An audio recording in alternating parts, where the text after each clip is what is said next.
네, 오늘 우리에게 주신 하나님 말씀은 출애굽기 35장 30절부터 35절까지의 말씀입니다. 출애굽기 35장 30절부터 35절까지의 말씀. 네, 우리 함께 교독하시겠습니다. 모세가 이스라엘 자손에게 이르되 볼지어다 여호와께서 유다 지파 훌의 손자요 우리의 아들인 부살레를 지명하여 부르시고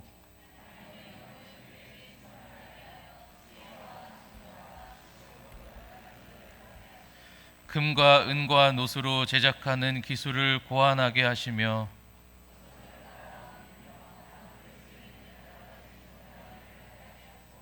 또 그와 단지파 아히사막의 아들 오홀리압을 감동시키사 가르치게 하시며 지혜로운 마음을 그들에게 충만하게 하사 여러 가지 일을 하게 하시되 조각하는 일과 세공하는 일과 청색, 자색, 홍색 실과 가는 배실로 수 놓는 일과 짜는 일과 그 외에 여러 가지 일을 하게 하시고 정교한 일을 고안하게 하셨느니라. 아멘. 네, 오늘도 이 저녁에 말씀의 자리 가운데로 나오신 우리 모든 성도님들을 주님의 이름으로 환영하고 또 축복합니다. 우리가 벌써 3주차째 교회에 대해서 함께 말씀을 나누고 있습니다. 특별히 오늘까지가요 구약에 예표되었었던 교회에 대해서 함께 나누고 있는 건데요. 그래서 지지난주 말씀 제목이 성막을 통한 교회였고요, 지난주는 성막 기물을 통한 예배였습니다. 그리고 오늘 말씀의 제목은요 성막 건축을 통해 본 섬김입니다. 오늘 구약에 있는 성막 건축을 통해서 교회 안에서의 진정한 섬김은 무엇인지에 대해서 함께 나눠보려고 합니다.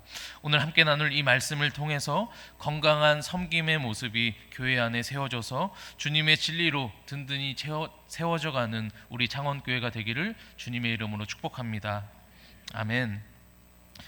우리 교회는요, 한국교회는요 세계가 주목할 만큼 굉장히 빠르게 성장하였습니다. 세계 10대 교회들 중에 4개의 교회가 한국에 있다는 사실 알고 계셨나요? 또 한국교회는 다들 아시다시피 세계적으로 굉장히 많은 선교사님들을 파송하고 있습니다. 이는요 기독교 역사 중에서 유례적으로 찾아볼 수 없는 급성장이라고 합니다. 이것에 대해 신학자들은요 우리 한국교회가 이렇게까지 급성장할 수 있었던 이유는 네비우스 선교 정책이라는 것을 따랐기 때문이다라고 이야기를 하는데요. 네비우스 선교 정책은 존 네비우스라는 사람이 한국교회에 제시한 선교 정책입니다. 140여 년 전에 이 조선 땅에 많은 선교사님들이 들어와서 복음을 들고 많은 사람들을 만났죠. 그 당시 대부분 사람들의 나이대가 20대였습니다. 젊은 때에 그렇게 이 한국 땅을 밟았고 복음을 전하였는데요. 그렇다 보니까 열정은 넘쳤지만 연륜은 부족했습니다.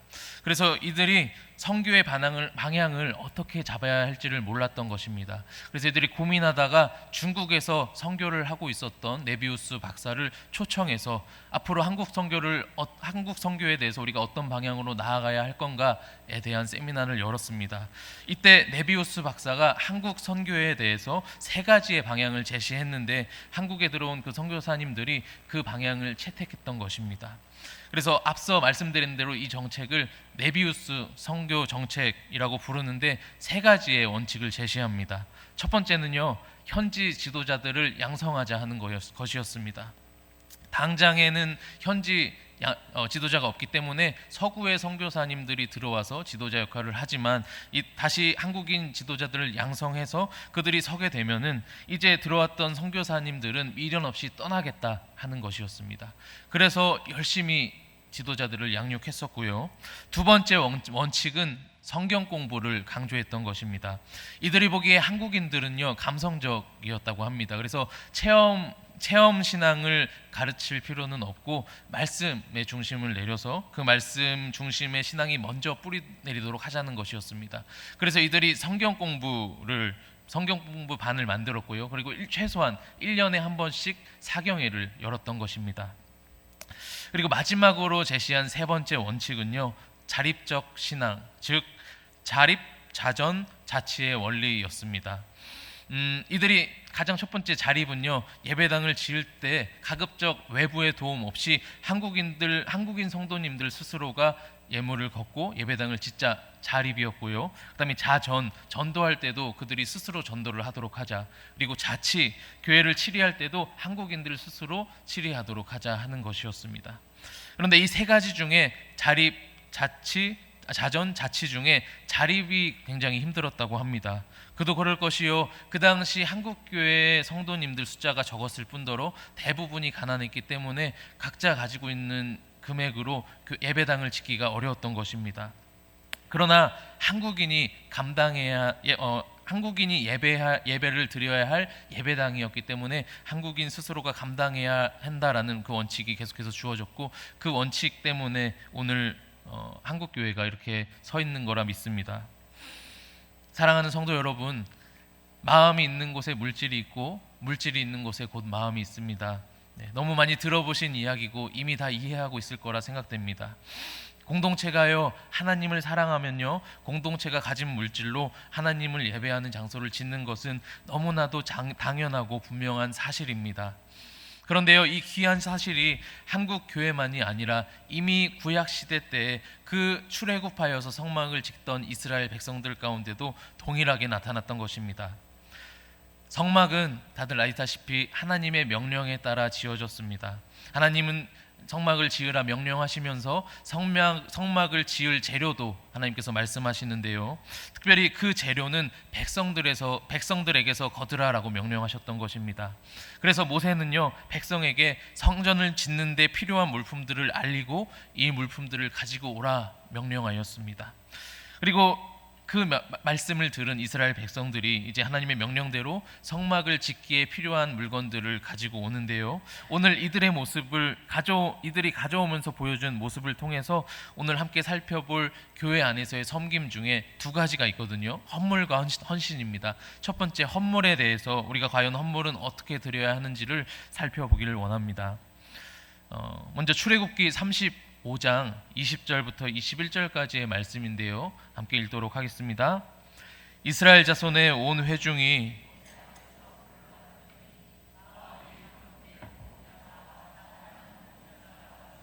회막을 짓기 위하여 그 속에서 쓸 모든 것을 위하여 거룩한 옷을 위하여 예물을 가져다가 여호와께 드렸으니. 아멘. 이 말씀을 통해서 우리가 알 수 있는 것은요, 헌물을 드리는 사람에게 필요한 마음은 감동된 마음과 자원하는 마음이라는 것입니다. 하나님은요, 사람이 감동된 마음과 또 자원하는 마음으로 드리는 예물을 기쁘게 받으십니다. 그런데요, 우리는요, 종종 이와는 다르게 잘못된 동기로 헌물을 드리는 경우가 있습니다. 가장 흔한 경우 중 첫 번째는요, 강요에 의해서 드리는 것입니다. 하나님은요, 강요하지 않으십니다. 하나님은 저와 여러분의 드림 없이도 당신의 일을 홀로 해내실 수 있으신 분이십니다.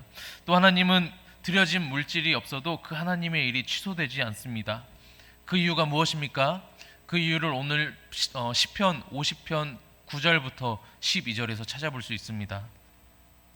우리 시편 50편 9절부터 12절까지의 말씀을 함께 봉독합니다. 내가 내 집에서 수소나 내 우리에서 순염소를 가져가지 아니하리니 이는 삼림의 짐승들과 뭇산의 가축이 다 내 것이며 산의 모든 새들도 내가 아는 것이며 들의 짐승도 내 것이미로다. 내가 가령 줄여도 내게 이르지 아니할 것은 세계와 거기에 충만한 것이 내 것이미로다. 아멘. 세계와 거기에 충만한 것이 다 누구의 것입니까?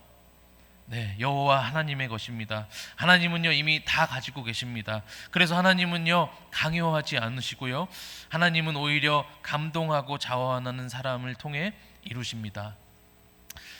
어떤 목사님이요, 고등학생 시절에 어떤 한 부흥회에 참석했다랍니다. 그런데 거기서 부흥 강사님이 이상하게 처음부터 아멘을 지나치게 강조했다라는 것입니다. 여러분, 아멘은 은혜입니다. 믿으시길 축복합니다. 우리가 아멘을 통해 하나님의 진리를 받을 수 있다는 사실이 얼마나 놀랍고 감격스러운 사실인지 모릅니다. 그러나 오늘 이 부흥 강사님은요, 그러한 목적과는 다른 아멘 요구를 했던 것 같습니다. 부흥 강사님이 자기가 말하는 모든 한마디 한마디마다 아멘을 하도록 했다고 합니다. 그냥 일반적인 말이라 할지라도요, 야단치면서까지 설교 초반부터 그렇게 시작했다고 합니다. 그러다가 이 부흥 강사님이 설교가 끝날 때쯤에 점점 말이 빨라지는 것이었습니다.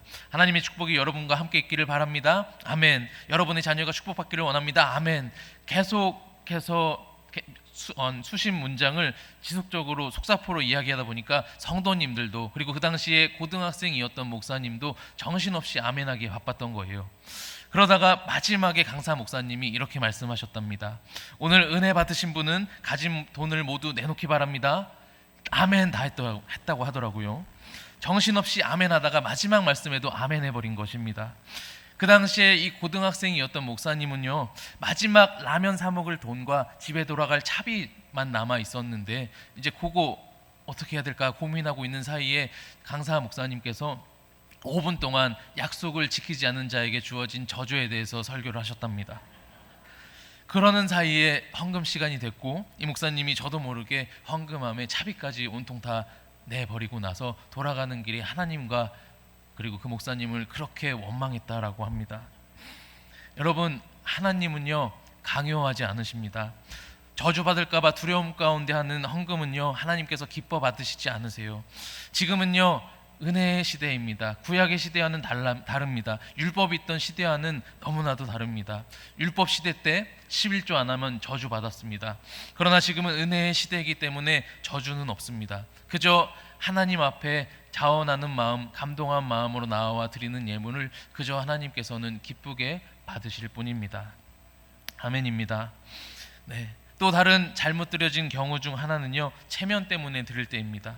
그래도 내가 가진 직분이 있기 때문에 드려야 하는 경우가 있다라는 것입니다. 그러나 감동과 자원의 마음이 없이 단순히 체면 때문에 드리는 마음 헌물 또한 하나님께서 받으시지 아니하시고요, 마지막으로 계산적으로 드리는 것 또한 하나님께서 받지 않으십니다. 우리가 드린다는 것은요 투자한다라는 것과는 굉장히 다른 의미입니다. 드린다는 것은 첫 번째로는요 하나님께 드린다는 것이고요, 두 번째는 이제 드렸기 때문에 그것은 내 손에서 떠난 내 것이 아니라는 것입니다. 이 말은요 투자라는 것은요 결국에는 이후에 나의 마음에 어떤 흡족할 만한 결과가 나와야 하는 것이 투자인데요, 그러나 우리가 드리는 것은 투자가 아니라는 것입니다. 드린 이후에 내 눈에 내 마음에 흡족할 만한 결과가 없다 할지라도 상관없는 것입니다. 이미 그것은 하나님께 드린 것이기 때문입니다. 계산할 필요가 없는 것입니다. 이처럼 강요에 의한 것이나 체면에 의한 것이나 계산에 의한 것은 하나님께서 받지 않으십니다. 거듭 말씀드리다시피 오직 하나님께서 받으시는 것은 마음에 감동되어서 그 십자가의 은혜에 감동되어서 자원하는 마음으로 드리는 것, 그것을 하나님께서는 기쁘게 받으십니다. 구약의 그 출애굽 세대는요 그렇게 감동된 마음으로 자원하는 마음으로 헌물을 드렸고 그것으로 하나님께서 말씀하신 성막을 건축하였습니다. 따라서 드릴 때 가장 중요한 것, 감동된 마음과 자원하는 마음입니다. 사랑하는 성도 여러분, 오늘 저와 여러분에게 이러한 마음이 있기를 진심으로 축복합니다. 하나님은 받기를 원해하시는 것은 물질이 아닙니다. 하나님은 부족한 분도 구걸하시는 분도 아니십니다. 이미 세계와 그 충만한 것이 다 주님 손에 있습니다. 결국 하나님께서 받기를 원해하시는 것은 저와 여러분의 진심 어린 마음입니다. 우리 서로를 통해서 이 각자의 마음이 하나님 앞에 드려질 때 우리 교회는 분명히 건강히 든든히 세워지며 하나님의 일은 기쁨으로 이루어져 갈 것입니다. 저 여러분들의 마음을 통해서 우리 교회가 귀한 교회로 세워지기를 주님의 이름으로 축복합니다. 이번에는 섬김의 또 다른 측면, 헌신의 원리에 대해서 함께 나누길 원합니다. 우리가 오늘 함께 읽은 본문에는 이 헌신의 원리에 대해서 이야기를 해주고 있는데요, 우리 오늘 함께 읽었었던 본문 중 35장 30절부터 31절을 다시 한번 읽어보겠습니다. 모세가 이스라엘 자손에게 이르되 볼지어다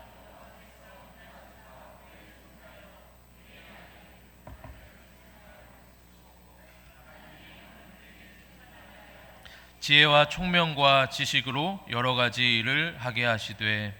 아멘. 하나님께서 모세를 통해서 부살렐과 오홀리압을 성막 짓는 총책임자로 세우십니다. 그러고 31절에 보니까 하나님의 영을 그에게 충만하게 하여서 지혜와 총명과 지식으로 여러 가지 일을 하게 하셨다라고 기록하고 있습니다.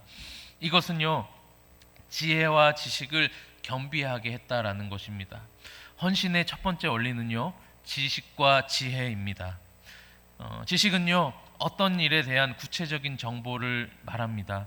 예를 들면 저희가 이 광대상을 만든다고 할 때요, 이 나무의 속성을 알고 우리가 이 길이를 측정할 줄 알고 못을 잘 박을 줄 알고 대패질을 할 줄 아는 것 등 아는 것들이 지식이 됩니다. 또 계단을 만드는 것을 예로 들어보면은요, 돌을 어떻게 깎아야 하며 시멘트는 얼마나 들어가야 하는 등 구체적인 정보를 아는 것에 대해서 그것에 대해서 지식이라고 합니다. 그리고 지혜는요, 이러한 일을 전체적으로 운영하는 능력이라고 하고요, 어떤 사람들을 뽑아야 하고 어떤 교육을 먼저 시켜야 하고 어떤 일을 먼저 해야 되고 또 이 일을 위해서 돈은 어디서 조달해야 할 것이며 등등 경영에 대한 리더십 부분이 지혜입니다. 헌신은요, 지식과 지혜를 겸비해야 합니다. 지식은 있는데 여러분 지혜가 없으면 어떻게 됩니까? 말하는 것을 예로 들어보면은요, 지식이 있는 사람은 그 지식을 가지고 자신이 하는 말이 옳은지 그른지를 생각합니다. 그런데요, 그것만 합니다. 지혜를 겸비하면은요, 자신의 말이 옳은가 그른가 생각하면서 동시에 이 옳은 말이 언제 해야 할 말인지도 생각하게 되고요, 또 누가 해야 될 말인지 생각하게 되고요, 공개적으로 말해야 되는지 아니면 조용히 홀로 있을 때 말해야 되는지 또는 부드럽게 말해야 되는지 딱딱하게 말해야 되는지 등등을 생각하게 됩니다. 여러분, 세상이 시끄러운 이유는요, 세상에 지식은 있는데 지혜는 없기 때문입니다. 각자 자기의 옳은 말만 늘어놓기 때문입니다. 하나님의 일에는요, 지식과 함께 지혜도 동반되어야 합니다. 서로 배려하면서 타인의 입장을 생각하면서 나의 말이나 어떠한 행동이 어떻게 전달될지를 고려해 보아야 하는 것입니다. 지식은요, 우리가 얼마든지 공부를 통해서 얻을 수 있습니다. 그런데 지혜는 어떻게 얻습니까? 지혜는 오직 하나님으로부터 얻습니다. 지혜는 오직 말씀과 기도로만 얻습니다. 그래서 세상에는 지혜는 없고요, 지식만 가득한 것입니다. 사랑하는 성도 여러분, 말씀과 기도의 그 시간들이 저와 여러분들의 삶 가운데 늘 있기를 축복합니다. 그래서 우리 교회가 귀한 일들을 지식과 그리고 주님 주시는 지혜로 넉넉히 감당해 나가는 교회 되기를 진심으로 축복합니다. 헌신의 두 번째 원리는요, 협력의 원리입니다. 지식과 지혜를 겸비한 사람은요, 이제 협력할 수 있게 됩니다. 하나님은요, 성막을 짓는 총책에 있어서 부살렐만 세우지 아니하셨고요, 오홀리압도 함께 세우셨습니다. 어디 이뿐이겠습니까? 하나님께서는 모세를 세우시면서 그의 형 아론도 함께 세우셨고요, 또 예수님께서는 12명이나 되는 제자를 세우셨습니다. 70인을 파송할 때에는요, 둘씩 짝지어서 파송했었고요. 왜 그러셨습니까? 하나님의 일은 협력해야 하기 때문입니다. 저에 대해 이야기를 해보자면요, 저는 처음에는 동역하고 협력하는 것을 굉장히 어려워하는 사람이었습니다. 혼자 하는 편이 굉장히 혼자 하는 걸 편해하는 사람이었습니다. 그런데 여기저기 교회를 다녀보며 협력하는 게 중요하다는 걸 알겠더라고요. 그러면서 동시에 바로 전에 있던 교회에서는 부교육자가 저 혼자였기 때문에 협력이 너무나 갈급했었습니다. 너무 목말랐었어요. 그러고 나서 이곳에 와서 다시금 협력할 수 있게 되었고, 심지어는 협력을 배울 수 있게 되었습니다. 그래서 여기서 너무 잘 배우고 있는데요, 물론 협력하고 의논하다 보면은요, 일은 조금 늦어질 수도 있습니다. 합의 사항을 찾아야 되기 때문입니다. 그리고 어쩌면은요, 비효율적일지도 모릅니다. 그런데 협력을 통해서만 얻을 수 있는 것이 있다라는 것입니다. 또 무엇보다도 하나님께서 그 협력을 기뻐하시고 하나님의 일은 협력으로 이루어지기 때문입니다. 그래서 의논하면서요, 때로는 좋은 방향으로 더 나아가기도 하고요, 좋은 조언을 얻기도 하고요, 함께 하나님의 일을 해나가면서 덕을 세워나가기도 합니다. 그러므로 하나님의 일은요, 두말할 것 없이 협력함으로 이루어집니다. 예수님께서 능력이 부족하셔서 12명이나 되는 제자를 세우신 것이 아니죠. 예수님은 협력해야 함을 먼저 본을 보여주신 것입니다. 이스라엘의 역사상 싸움을 가장 잘하고 능력이 많았던 사람 중 하나가 바로 삼손이었습니다. 그런데요, 그는 아주 큰 능력이 있었고 큰 일을 행했지만 그 마지막은 비참하였습니다. 그에게는 조언하는 사람도 없었고 협력하는 사람도 없었기 때문입니다. 바라기는요, 우리 교회 안에 이 협력의 일들이 많아지기를 소망하고 축복합니다. 무엇을 가지고요? 지식과 또 주님 주시는 지혜를 가지고요. 서로 배려하면서 상대방의 입장을 고려하면서 말입니다. 피곤한 일일지 모릅니다.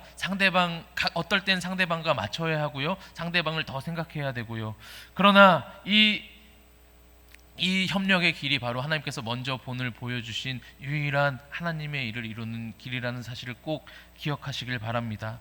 그래서 이 귀한 협력의 일들이 우리 교회 안에 곳곳에 나타나게 되기를 진심으로 소망하고 축복합니다. 마지막으로 헌신의 세 번째 원리는 가르치는 것입니다. 오늘 출애굽기 35장 34절이 말하고 있는데요, 우리 함께 읽겠습니다. 또 그와 단지파 아히사막의 아들 오홀리압을 감동시키사 가르치게 하시며. 아멘. 여러분, 저와 여러분은요, 자신만 봉사하고 헌신하는 것으로 그치는 것이 아니라 그것을 후대에 잘 전하여 주어야 합니다. 자신의 은퇴 후에 계속하여서 사역을 할 수 있는 사람을 찾아 가르쳐야 한다는 것입니다. 이 가르치는 것까지가 헌신입니다. 나만 열심히 봉사하면 됐지, 나만 하나님 앞에 똑바로 서면 됐지는 아닌 것입니다. 가르쳐서 후에 더 나은 제자가 계속해서 이 교회를 이끌어 나가며 하나님의 일을 바톤을 받아 이루어 나가야 하는 것입니다. 물론 가르치면은요, 시간은 배 이상으로 듭니다. 혼자 하는 것보다요 훨씬 많은 시간과 에너지가 듭니다. 몇 번이고 알려줘야 되고요, 또 어떨 때는 옆에서 도와주기도 해야 되고요, 또 혼자 할 수 있도록 지지하면서 기다려주기도 해야 되고요, 많은 에너지와 시간이 필요합니다. 그런데요, 그럼에도 가르치는 것까지 나아가야 하는 것입니다. 때론 권면도 해주고 때론 앞에서 끌어주면서 말입니다. 그렇게 시간과 에너지를 들여서 누군가 한 명 한 명 그렇게 하나님의 일을 위해 한 명씩 세워져 나간다면 훗날 이 교회의 신앙과 또 하나님의 뜻이 잘 이어지지 않겠습니까? 그렇게 우리는요, 우리 대만 생각해서는 안 됩니다. 후대까지도 우리는 함께 생각해야 합니다. 거기까지가 헌신인 것입니다. 사랑하는 성도 여러분, 저와 여러분 모두 이 헌신의 세 가지 원리를 가지고 교회 위에 헌신되어짐으로 든든히 교회를 세워나가시는 자들 다 되시기를 피차간에 축복합니다. 결국엔 공동체의 헌신이 교회를 세우고요, 그 교회를 이어나갑니다. 말씀을 맺습니다. 사랑하는 성도 여러분, 우리에게 하나님께 드릴 시간이 있고 물질이 있고 몸이 있다라는 것은요, 너무나도 귀하고 복된 일입니다. 하나님의 일은 정확히는 하나님이 하십니다. 우리가 하지 않아도요, 하나님은 또 누군가를 통해서 당신의 일을 세워가실 수 있으신 분이십니다. 그럼에도 불구하고 오늘 저와 여러분들을 부르시고 계시는 이유는요, 함께하고 싶으시기 때문입니다. 하나님께서 저와 여러분 한 사람 한 사람과 함께하고 싶으시기 때문입니다. 그래서요, 우리가 그 일에 동참하는 그것 자체가 복인 것입니다. 우리 교회가 그 사명 위에 부름받아서 헌신할 수 있다는 것이 귀한 은혜인 것입니다. 우리 각자가 또 우리의 공동체가 그렇게 주님 부르신 각 자리에서 오늘 함께 나눈 이 원리들을 가지고 잘 섬김으로 공동체를 또 우리 교회를 든든히 세워나가는 자들 다 되시기를, 그러한 우리 공동체 되기를 너무나 소망하고 축복합니다. 그래서 우리 교회가요, 결국에는 이 땅에서 온전히 우리 뜻 말고 하나님의 뜻을 이루며 그 사랑을 흘려보내는 교회가 되기를 진심으로 축복합니다.